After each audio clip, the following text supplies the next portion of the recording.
Nuestra aventura en el Sáhara apenas ha empezado. ¿Recuerda usted el incidente en los billares?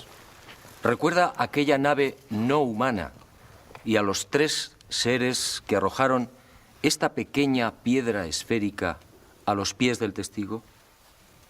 Pues bien, este es nuestro próximo objetivo. Tratar de descifrar en Argelia el significado de los misteriosos símbolos del lucerillo.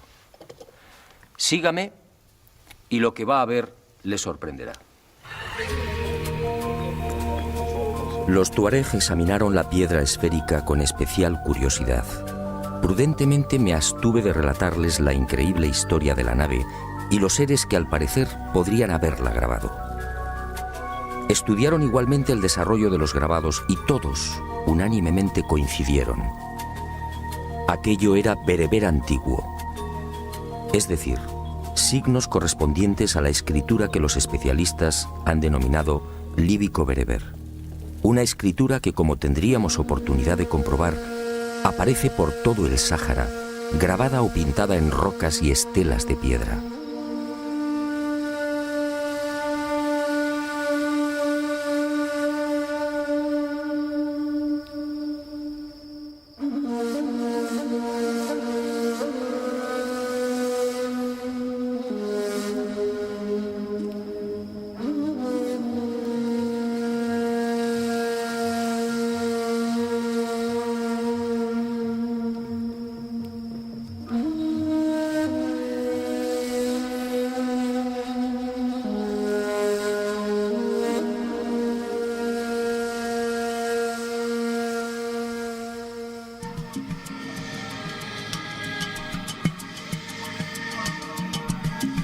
Una escritura que tiene su derivación en la lengua amazigh, actualmente hablada por unos 20 millones de personas en Marruecos, Argelia, Túnez, Níger, Mali, Burkina Faso, Mauritania, Libia y en el oasis de Siba, en Egipto.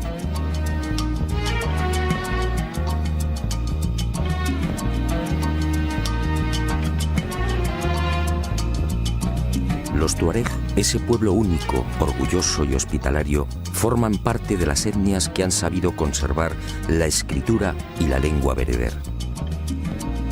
Pero la decepción no se hizo esperar. Una cosa es hablar el bereber y otra muy distinta traducirlo.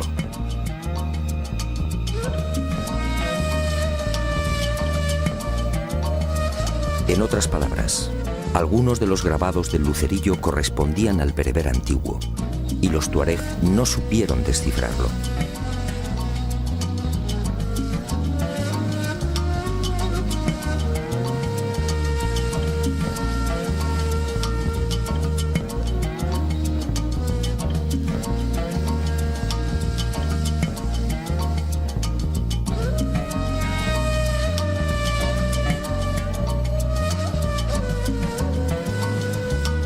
Aquel fracaso, lejos de rendirme, multiplicó mi entusiasmo. Proseguí las investigaciones profundizando poco a poco en el nuevo misterio. Y las indagaciones en torno a los enigmáticos signos bereber me conducirían mágicamente, casi sin proponérmelo, a otra fascinante y para mí desconocida realidad. ¿De dónde procedía aquella escritura? ¿Arrancaba en el primer milenio antes de Cristo, como aseguran arqueólogos y lingüistas? ¿Por qué se perdió su significado original? Lo primero que descubrí es que aquella escritura, aparentemente tan simple, encerraba una enorme fuerza conceptual. Las letras geométricas de orientación variable en el sentido de la lectura, con ausencia casi total de separación de las palabras, y como en el caso de los alfabetos semíticos, sin vocales, contenían una capacidad de expresión tan intensa como original.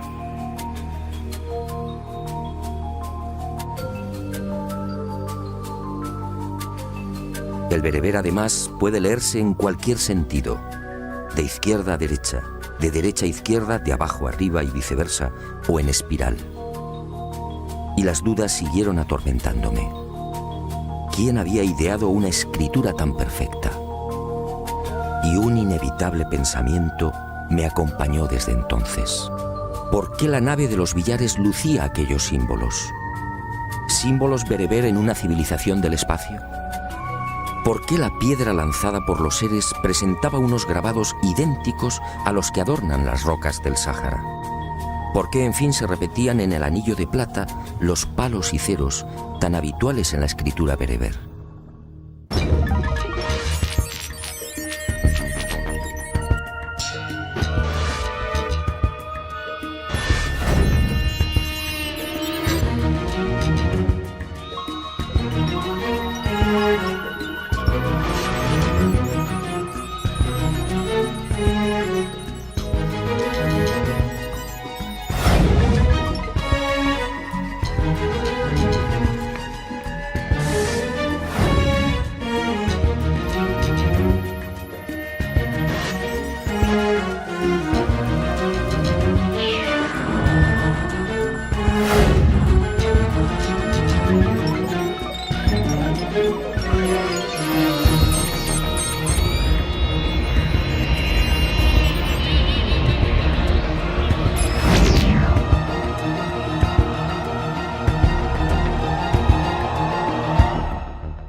No quise precipitarme.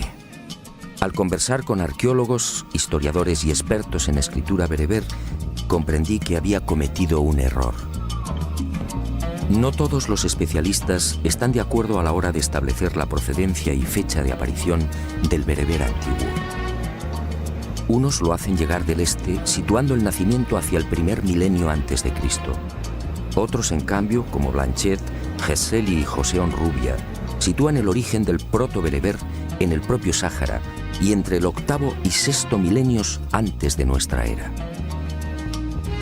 Esta última teoría concede a la escritura bereber una extraordinaria antigüedad, entre 10.000 y 8.000 años. Es decir, muy anterior a los textos escritos en Mesopotamia y en el Valle del Nilo.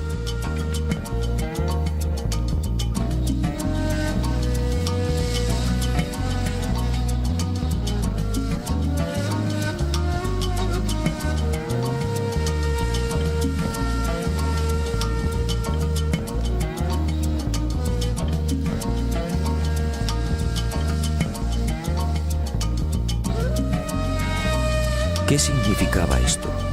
Muy simple. Si la escritura bereber tiene 10.000 años y si nació en el corazón del Sáhara, los científicos deberán cambiar la fecha de la historia. La escritura más antigua del mundo no se hallaría entonces en el Oriente, sino en África.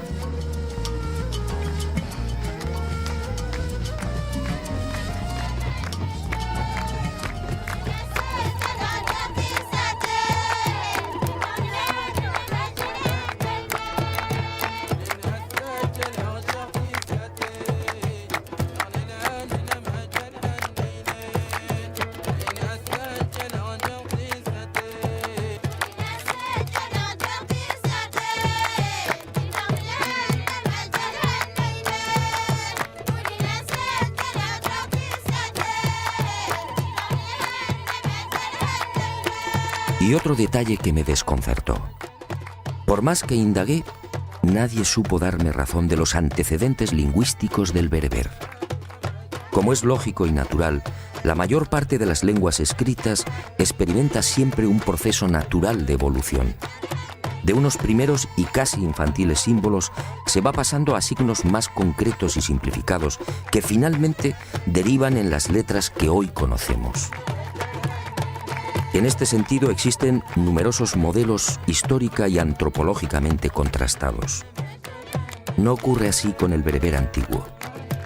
Aunque algunos tratan de hacerlo derivar de la escritura púnica, la verdad es que el problema está muy lejos de ser esclarecido.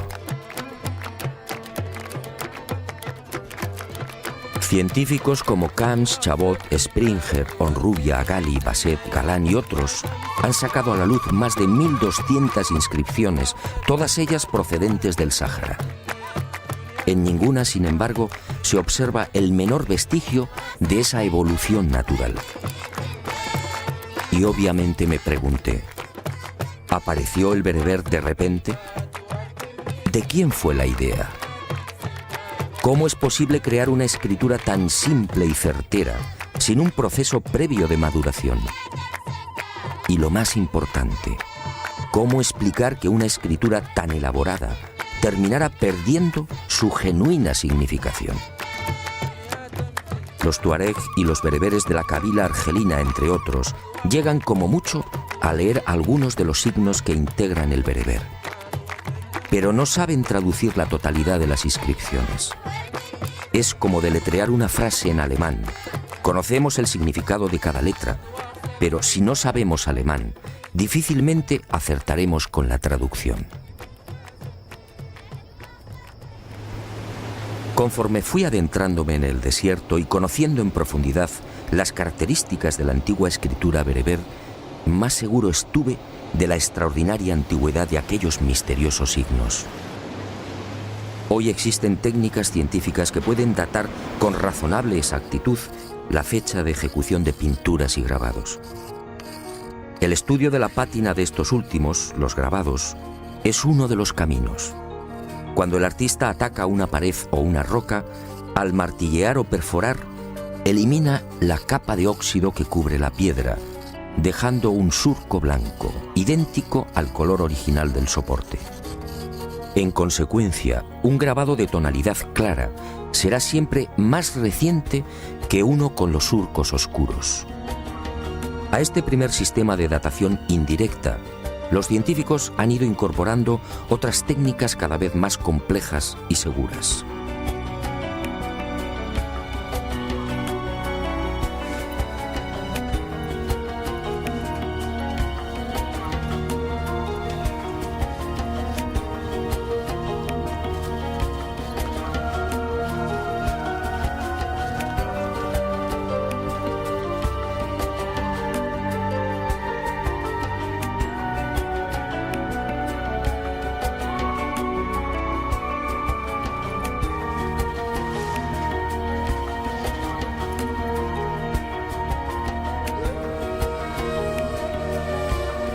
Lamentablemente, esas avanzadas técnicas científicas de datación no se han centrado en el estudio de la escritura bereber grabada en las rocas.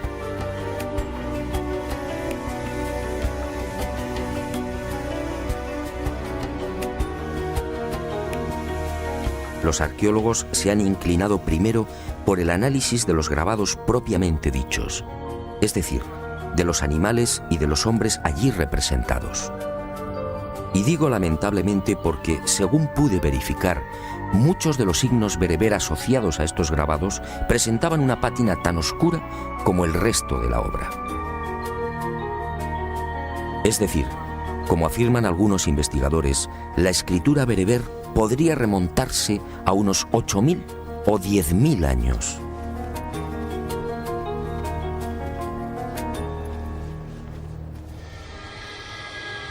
Y la gran pregunta cobró nuevas fuerzas. ¿Qué ocurrió? ¿Por qué el significado de esta espléndida escritura terminó perdiéndose? La respuesta estaba allí mismo, entre las ardientes arenas, los cauces secos de los ríos y las atormentadas moles de piedra. En alguna ocasión tuve conocimiento de esta historia, pero sinceramente no le presté atención, hasta que el destino, siempre atento, me empujó de nuevo hacia ella. Este inmenso desierto, de más de 10 millones de kilómetros cuadrados, no siempre fue un lugar hostil y despiadado. Acompáñeme y le mostraré algo difícil de imaginar.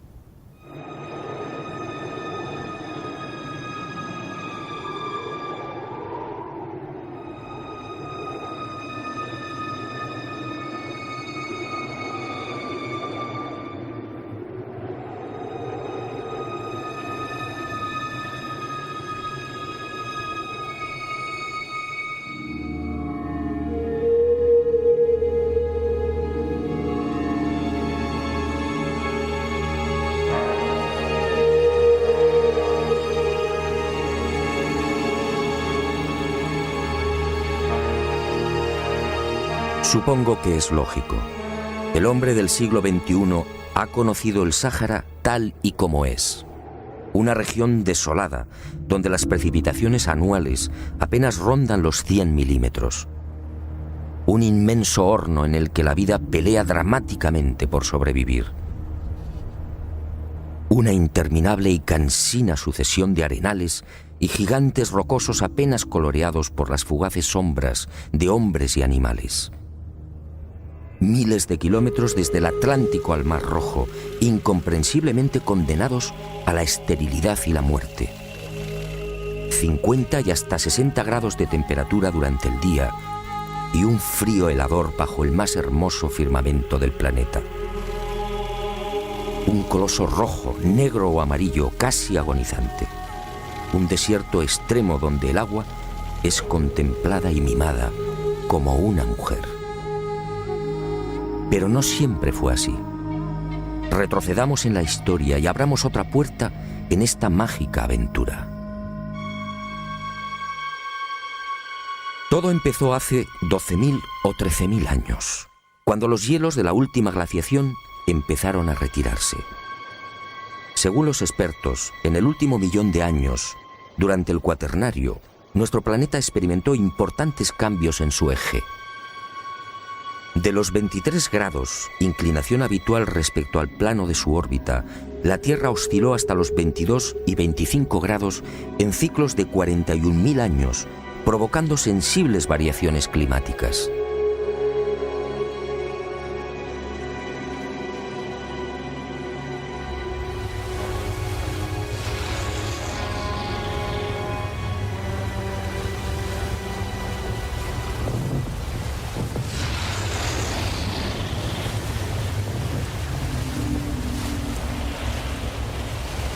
En ese millón de años, mientras el hombre aparecía y despertaba, nuestro mundo registró 4 grandes y demoledoras glaciaciones.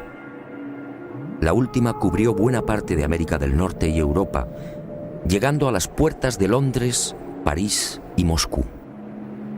La península escandinava quedó cubierta por una capa de hielo de 2.400 metros de espesor. Y hacia el 13.000 antes de nuestra era, la glaciación retrocedió concediendo un respiro al mundo. Los hielos se fundieron y los océanos elevaron sus niveles en 120 metros, niveles que conservan en la actualidad.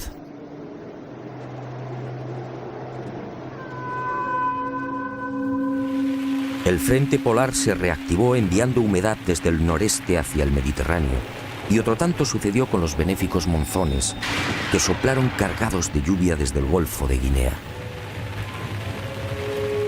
Y el Sáhara despertó a la vida. Las aguas freáticas ascendieron.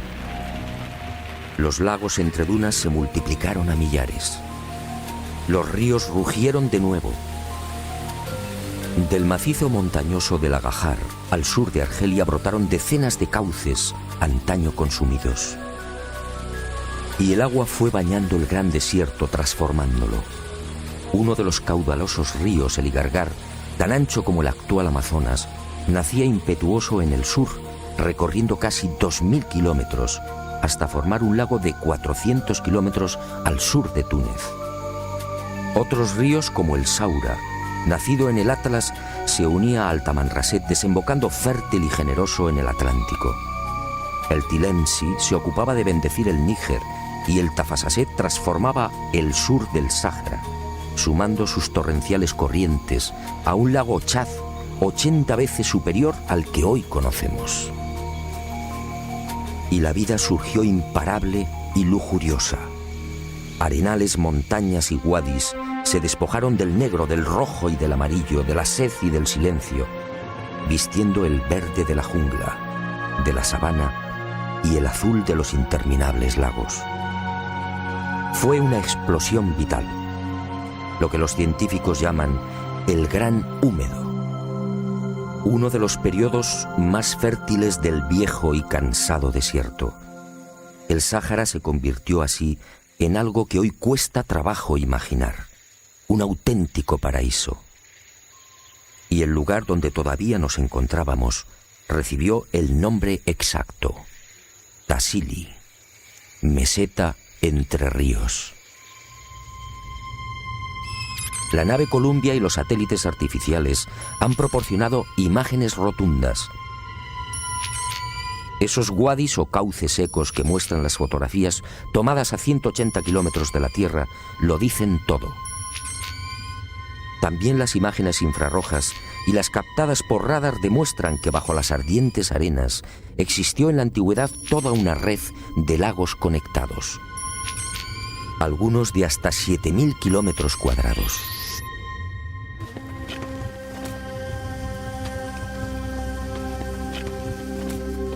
Aquí mismo, en la reseca meseta de Tamrit, pudimos contemplar los heroicos restos de lo que sin duda fue uno de los bosques más impenetrables del planeta, los cipreses de Tassili.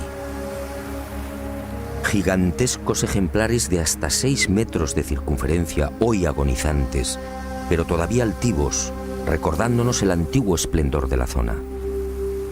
El propio Lot, en sus incursiones hasta el Ténere, una de las regiones más sofocantes del Sáhara, llegó a descubrir notables acumulaciones de huesos y espinas de pescados que podrían llenar varios carros y que constituyeron parte importante de la dieta de los antiguos pobladores. ¿Y qué decir de los grandes morteros de piedra de una sola pieza descubiertos en todo el Sáhara? Prueba evidente de que el cereal cubría grandes extensiones.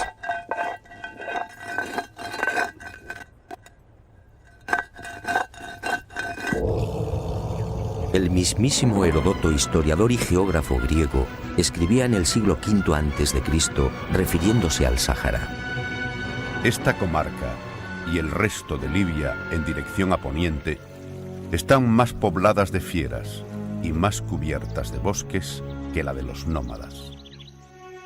Las fieras. He ahí otra de las pruebas de cuanto afirmo. Una fauna salvaje dominó también el Sáhara cuando la naturaleza lo transformó en el más bello jardín. Son precisamente los grabados en piedra los que atestiguan la realidad de estas bestias en pleno neolítico. Nuestra aventura en el Sáhara continúa, pero no aquí. Según mis noticias, una de las mayores y más espléndidas colecciones de este tipo de grabado en piedra se encuentra localizada al suroeste de Libia, en uno de los desiertos más duros y agresivos de este bello planeta encantado. Sígame y se lo mostraré. Estoy seguro que lo que va a ver le impresionará tanto como a mí.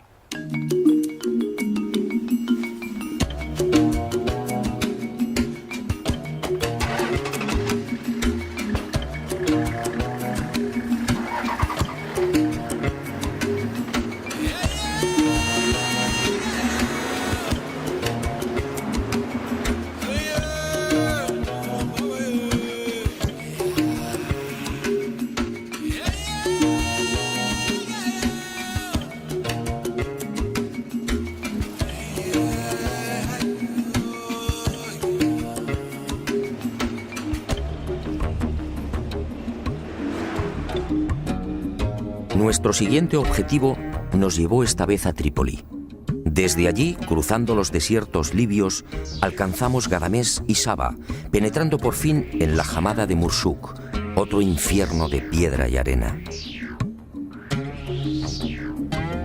Una vez instalados en el duro Fesán, recorreríamos los Matendus, los célebres Akakus, y giraríamos hacia el norte, aproximándonos a la frontera con Argelia. Allí, en la región de Aramet, una zona casi olvidada, llevaríamos a cabo otros no menos interesantes hallazgos. Después, tras casi 3.000 kilómetros de duras y penosas marchas por el Sáhara, retornaríamos a Saba.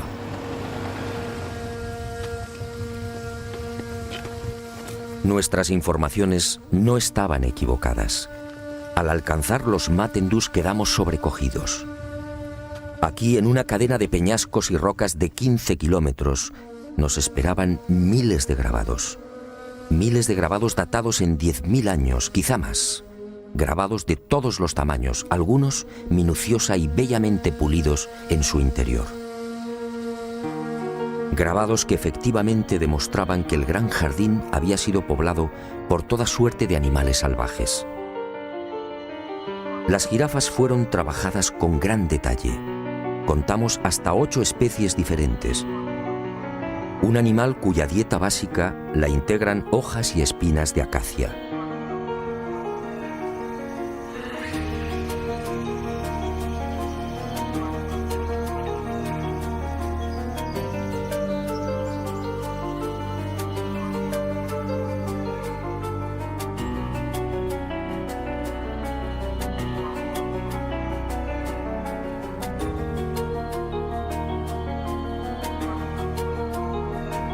Y otra prueba más de la realidad de ese paraíso, el rinoceronte, un animal muy exigente con el agua.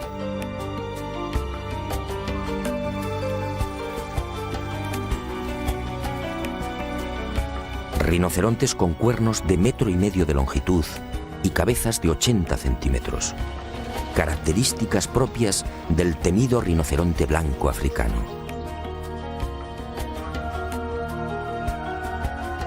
Así lo vieron los hombres del Neolítico y así lo grabaron.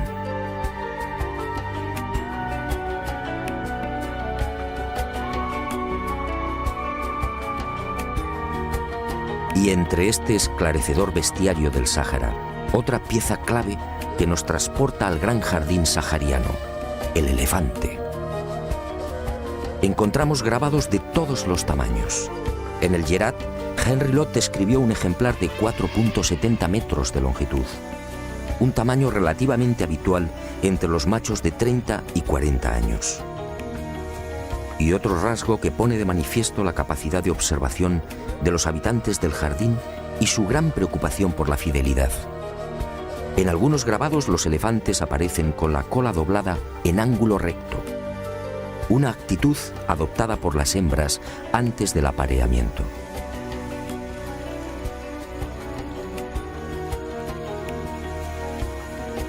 Grandes paquidermos que consumen alrededor de 100 litros de agua al día y que obviamente tampoco habrían sobrevivido de no haber existido ese exuberante paraíso. Un Sáhara verde y acuático, tan difícil de imaginar, en el que los saurios se multiplicaban a millares. El gran cocodrilo de los Matendus así lo confirma. El ejemplar, un adulto de 2,50 metros, seguido por una cría, fue grabado hace miles de años.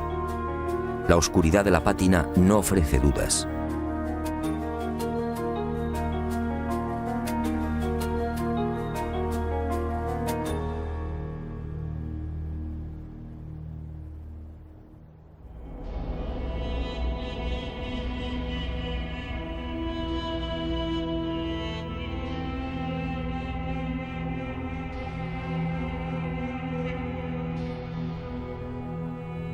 La fidelidad en el trazado, una vez más, es contundente.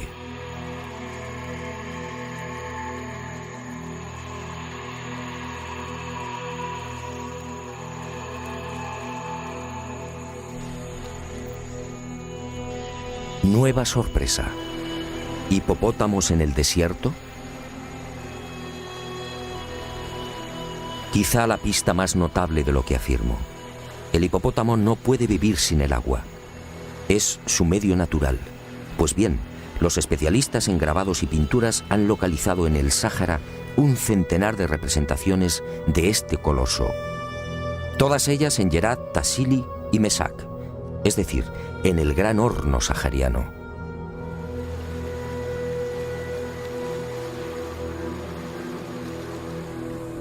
En este macizo de Mesac, donde nos encontramos, han sido contabilizados 60 grabados, y todos con una pátina oscura, señal inequívoca de una gran antigüedad.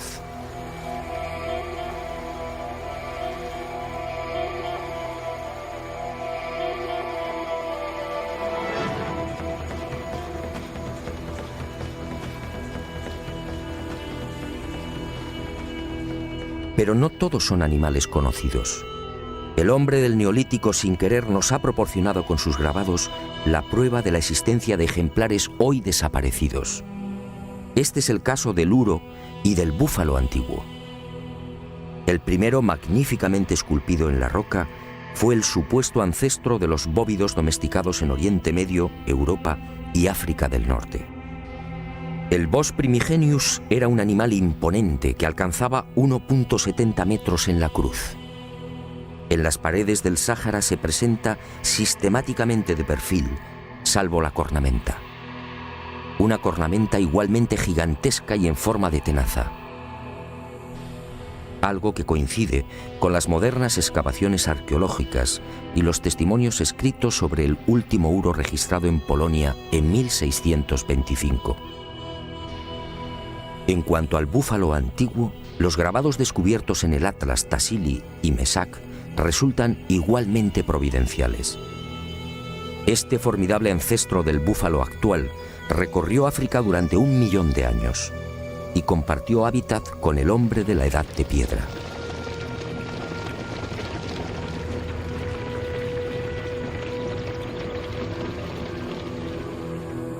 Sus grandes dimensiones, con cornamentas de más de 3 metros de envergadura, debieron impresionar a los habitantes del jardín sahariano.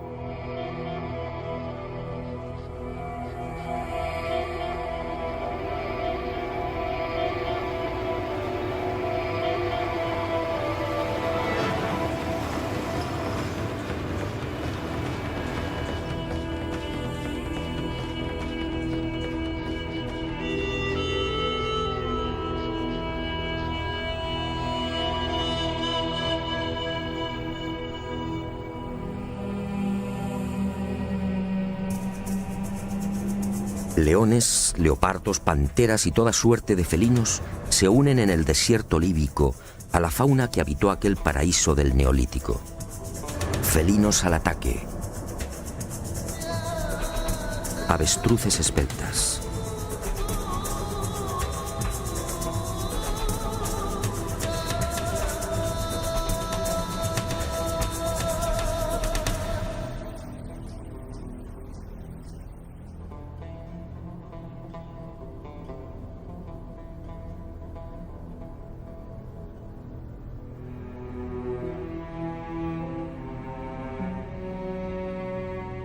Perros al servicio del hombre. Decenas de antílopes, algunos casi extinguidos como el órice, la gacela de Waller y el antílope búbalo. Muflones de cuernos anillados y largas crines en cuello y pecho, hoy desterrados a las solitarias cumbres y mesetas del Tassili. Y por fin decenas y decenas de vacas. Otro animal que nos conduce indefectiblemente a la abundancia de pastos, a un clima benigno y a la presencia de ríos y lagos.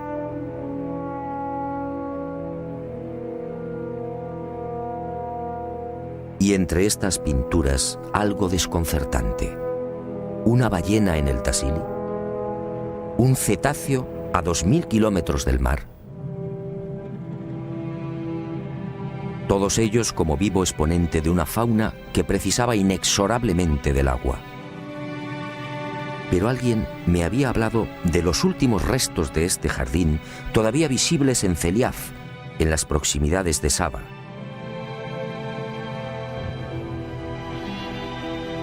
Y hacia allí nos dirigimos. Fue sin duda la etapa más gratificante de nuestra estancia en el Sáhara. Si tratar de imaginar el desierto como un floreciente jardín no es tarea sencilla, la visión de aquellos 21 lagos perdidos y sujetos entre un océano de dunas no resultaba tampoco un ejercicio cómodo. Costaba acostumbrarse a la realidad de aquellas aguas, en su mayoría saladas, alimentadas por misteriosos manantiales subterráneos. Aguas verdes, azules y transparentes en el corazón de la desolación.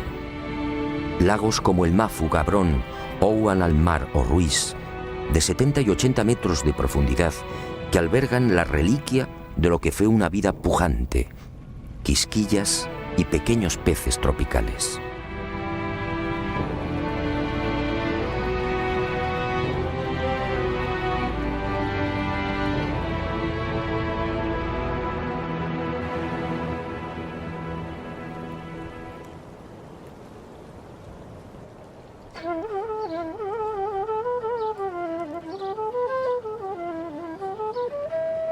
El Sáhara, en fin, nos grita desde los 4 puntos cardinales que su pasado fue rico y esplendoroso. Hasta el áspid de Cleopatra, la serpiente de los encantadores, nos recuerda aquel tiempo benéfico.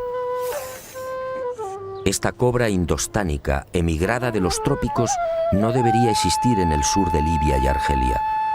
Sin embargo, ha logrado sobrevivir.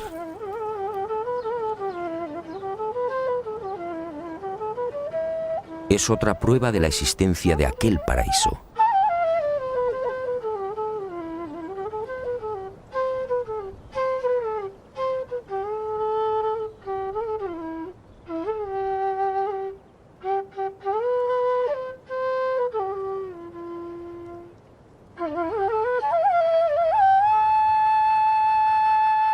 Bueno será que recapitulemos, y permítame que lo haga a mi manera. ¿Qué hemos encontrado en este desierto?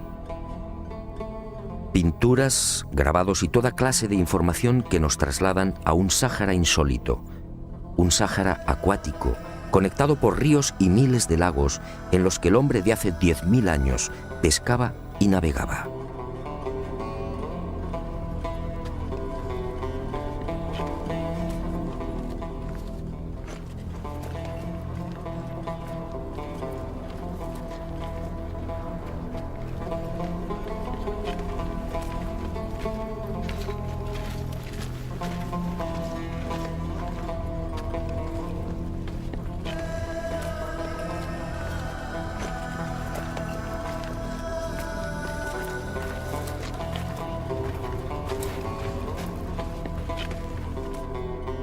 Hemos hallado la imagen de un barco de 3 palos en una colina de 600 metros de altitud, Zinkikra, en mitad del hoy abrasador desierto de Yerma, en Libia.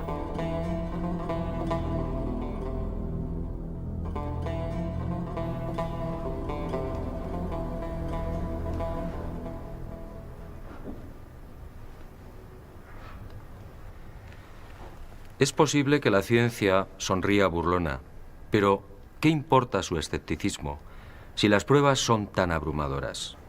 Esta es mi teoría.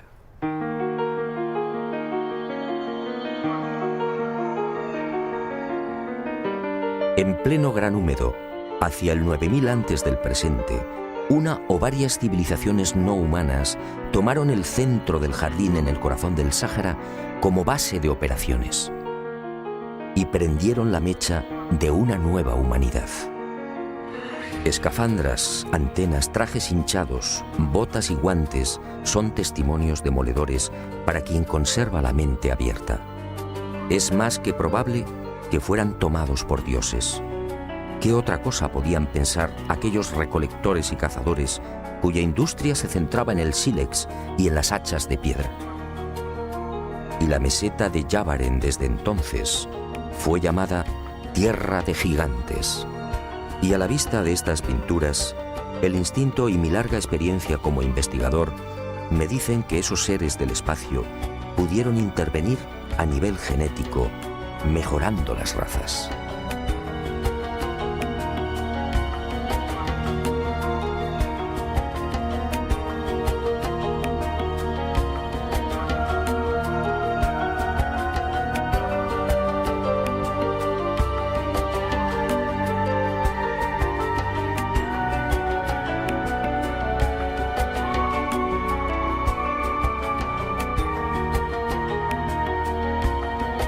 Pero sus planes, quién sabe, fueron más allá.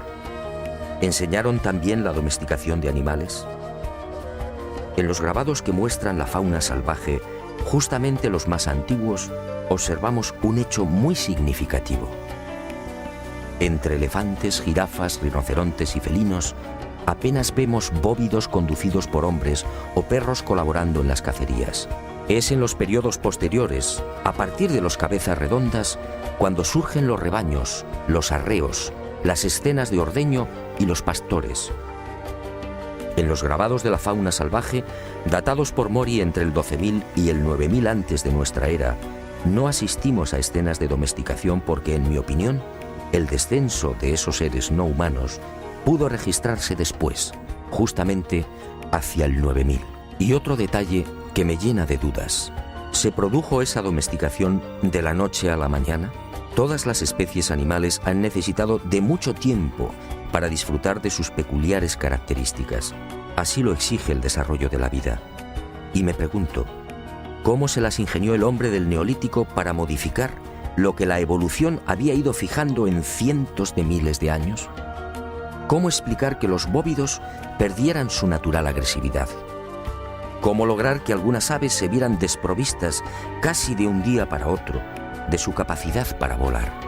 La respuesta solo puede ser una. Quizá esos seres no humanos manipularon genéticamente las especies que estimaron más provechosas para el hombre. Pero los experimentos, muchos de ellos fallidos, pudieron abarcar a otros animales. Esto explicaría la presencia en las pinturas de bestias desconocidas y seres que la arqueología califica de mitológicos. Avestruces con cabezas de bóvidos, hipopótamo con dientes de carnívoro, antílopes con cuerpo de elefante, jirafas con cabeza de asno o grandes paquidermos con 3 cuernos. Y todas estas imágenes pertenecientes a un mismo periodo, el de los cabezas redondas.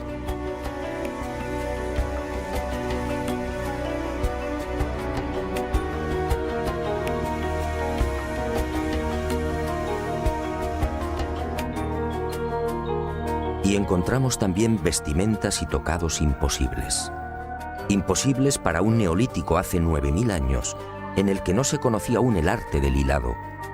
Pinturas y grabados en los que las mujeres lucen vestidos transparentes, capas bordadas y teñidas en múltiples y vivos colores y un calzado impropio de la época. ¿De dónde surgió este ropaje? ¿Quién lo fabricó? ¿Quién enseñó a estas tribus el arte del aseo y la peluquería?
Cuanto más investigo estas pinturas rupestres, más convencido estoy de la intervención de esos enigmáticos seres del espacio. Fueron ellos los que sin duda dieron el primer aliento civilizador a unas gentes casi desnudas, sin norte y con una precaria conciencia de sí mismos. Fueron ellos los que, muy probablemente, infundieron en los clanes de la Edad de Piedra las sublimes ideas de la divinidad, de lo trascendente y de la supervivencia después de la muerte. Fue en ese tiempo cuando el hombre de la Edad de Piedra experimenta un brusco giro en sus costumbres y en lugar de abandonar a los muertos a su suerte, procede de pronto a sepultarlos en enormes y elaborados túmulos. ¿Casualidad? Unos túmulos de piedra formados por anillos concéntricos y muy cerca de los abrigos en los que pintaban a los cabezas redondas. Solo en el Cesán libio han aparecido más de 60.000. ¿Por qué esa estructura tan parecida a las de las naves de los gigantes? ¿Otra casualidad? ¿Fue un recuerdo o un homenaje a los dioses instructores? ¿Pensó el hombre primitivo que así, enterrando a sus muertos en una tumba con forma de nave, tendría más fácil el acceso a los cielos? Después de todo, ¿qué eran aquellos prodigiosos carros de fuego? ¿No eran unos objetos que procedían de las estrellas?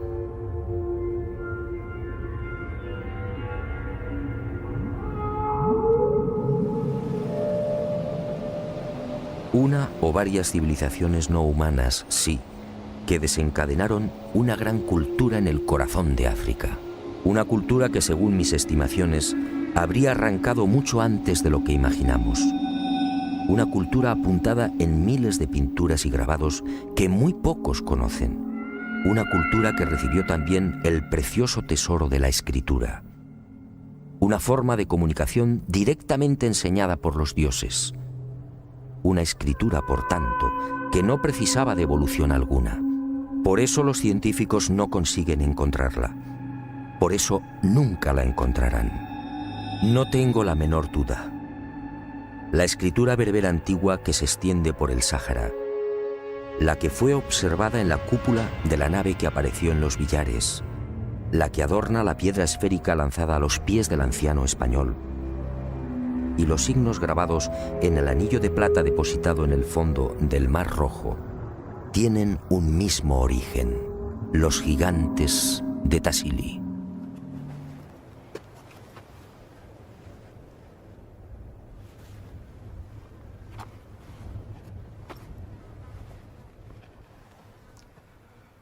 El rompecabezas, como ve, empieza a tomar forma, pero quedan algunas incógnitas por despejar. Y regreso a la vieja pregunta, un asunto que no he olvidado. ¿Qué ocurrió con esta magnífica lengua? ¿Por qué desapareció su significado original? Sígame y le contaré una nueva historia. Por supuesto, otra historia mágica.